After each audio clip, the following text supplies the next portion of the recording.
అట్లాంటి పరిస్థితి. తాగునీళ్ళ కటకట.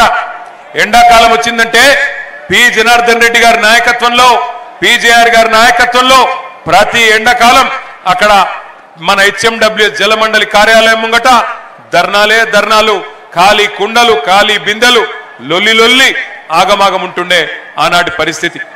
మరి ఆనాటి నుండి 2014లో ఒక అప్పుడే పుట్టిన బిడ్డను ఎట్లా అయితే పద్ధతిగా పెంచుతామో ఆ పద్ధతుల్లో మరి కేసీఆర్ గారి నాయకత్వంలో ఒక పుట్టిన బిడ్డను, చంటి బిడ్డను ఎట్లా సాకుతారో ఆ పద్ధతుల్లో ఒక్కొక్కటిగా సమస్యలు పరిష్కారం చేసుకుంటూ వచ్చినాం. సంవత్సరం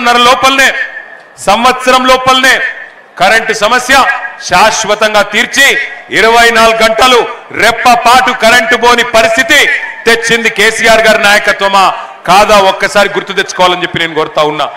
ఇన్వర్టర్లు మాయమైనాయి, జనరేటర్లు మాయమైనాయి. కరెంటు లేని పరిస్థితి నుంచి సమృద్ధిగా కరెంటు ఉండే కాడికి తీసుకొని వచ్చినాం. తద్వారా పరిశ్రమలకు ఇబ్బంది లేకుండా చేసుకున్నాం. కార్మికులకి 3 పూటల మరి బ్రహ్మాండంగా అన్నం దొరికే విధంగా మన కార్యక్రమాలు చేసుకున్నాం.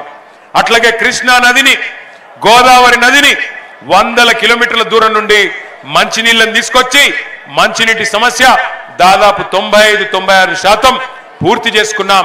ఎక్కడెక్కడైతే చివరికి ఉండే కాలనీలకు కూడా నీళ్ళిచ్చే ప్రయత్నం చేసినాం. అట్లాగే హైదరాబాద్, ఇక్కడ లక్షలాది మంది ప్రతిరోజు దేశంలోని వివిధ ప్రాంతాల నుంచి వస్తూ ఉంటారు. వాళ్ళందరికీ అన్నం దొరకాలంటే, వాళ్ళందరికీ ఉపాధి దొరకాలి అంటే పరిశ్రమలు రావాలి. అందుకే కొత్త పాలసీలు తెచ్చినాం. IT policy, electronic policy, power policy, ఒక్కొక్కటిగా యాపిల్, గూగుల్, అమెజాన్, ఫాక్స్కాన్ పెద్ద పరిశ్రమల్ని హైదరాబాద్కి దేశ విదేశాలు తిరిగి పెట్టుబడులు పట్టుకొచ్చి 3 లక్షలుండే ఐటీ ఉద్యోగులు తెలంగాణ వచ్చినాడు హైదరాబాద్లో.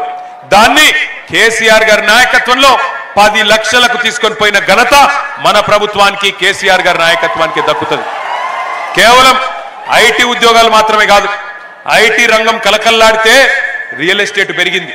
రియల్ ఎస్టేట్ పెరిగితే వ్యాపార వాణిజ్య చిన్న సముదాయాలు, చిన్న దుకాణాలు, చిన్న వ్యాపారాలు అన్ని పెరిగినాయి. అన్నిటికీ గిరాకీ వచ్చింది. ఒక ఓలా, ఊబర్, జొమాటో, స్విగ్గీ, ఇంకా మైంట్రా ఏమేమి ఉన్నాయో అవన్నీ గిగ్ వర్కర్లు, వాళ్ళకు కూడా పిల్లలకు వేలాది మందికి ఉపాధి అవకాశాలు వచ్చినాయి. అట్లా 10 ఏళ్ల పాటు బ్రహ్మాండంగా మంచినీళ్ళ సమస్య తీర్చుకొని, కరెంటు సమస్య తీర్చుకొని, మంచి పాలసీలు తీసుకొచ్చి బ్రహ్మాండంగా పెట్టుబడులు ఆకర్షించి హైదరాబాద్లో శాంతి భద్రతల సమస్య లేకుండా, కులము, మతము, ప్రాంత పేరు మీద పనికిమాలిన పంచాయతీలు పెట్టుకోకుండా బ్రహ్మాండంగా 10 ఏళ్ల పాటు కంటికి రెప్పలాగా హైదరాబాద్ నగరాన్ని కాపాడిన ఘనత పెద్దలు కేసీఆర్ గారిది. మరి ఇప్పుడేమైతున్నది? మీ కళ్ళ ముంగటనే కనబడతా ఉన్నది. ఇవాళ రేవంత్ రెడ్డి గారు, కాంగ్రెస్ పార్టీ మరి అభివృద్ధిలో మనతో పోటీ పడే పరిస్థితి లేదు, సంక్షేమంలో మనతో పోటీ పడే పరిస్థితి లేదు.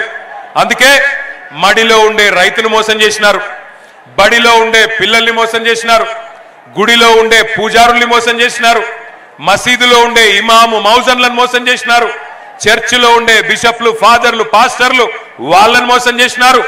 సబ్బండ వర్గాలు అందరినీ మోసం చేసి అడ్డగోలు హామీలిచ్చి అరిచేతిలో వైకుంఠం చూపెట్టి అధికారంలోకి వచ్చినారు. మీకు అనుమానం వస్తుంది, అన్నా నువ్వు చెప్పేది నిజమేనా? మరి 2 ఏళ్ళైంది కదా, ఏం చెప్పిండ్రు కాంగ్రెస్ వాళ్ళు నిజంగా అని ఒక్కసారి